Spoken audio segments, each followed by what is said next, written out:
downtown Morganton, where we have a lot of handmade craft items that are made locally, regionally here in Western North Carolina.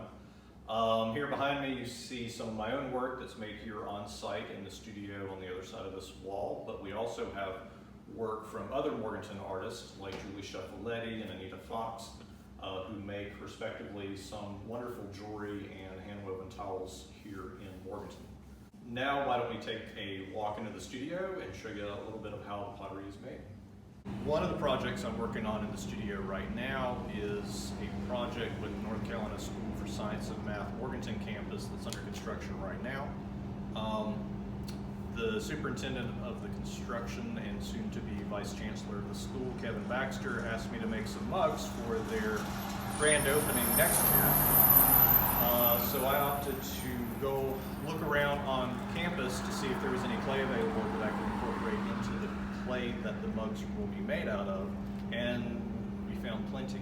So what you see in front of me is some of the clay that's in the midst of being processed. It's been mixed with water. I've screened the grit and the plant life out to just leave pure clay.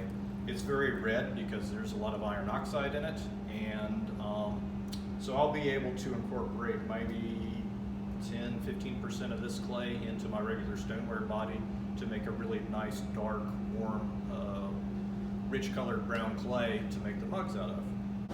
So today we happen to be doing a firing in our big gas kiln here. Right now it's around 1900 degrees Fahrenheit. Ultimately it will get up to about 2340 Fahrenheit, or what is that, 1300 Celsius.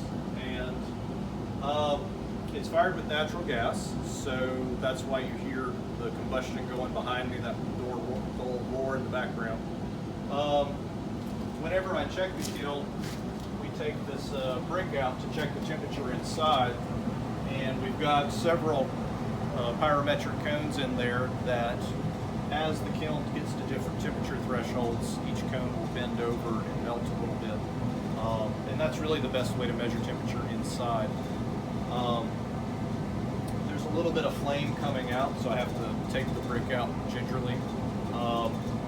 What we're doing is kind of it's a reduction firing. We're starving the oxygen out of the glazes so that we get deeper, more saturated colors. And in this case, we get reds from copper in the glaze instead of green if we oxidize. The brick's getting a little hot, so we're going to throw that back in there.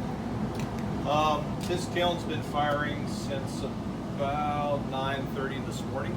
It'll go till about 8 o'clock tonight. So one firing takes about 10 hours or so to come to completion. It'll take 3 days for it to cool down enough for me to open it up and get the kiln or the pottery out of it. But then it should be done and ready for the gallery. Thanks for taking a tour of Hamilton Williams Gallery with me. We love being in downtown Morganton, and drop by and see us.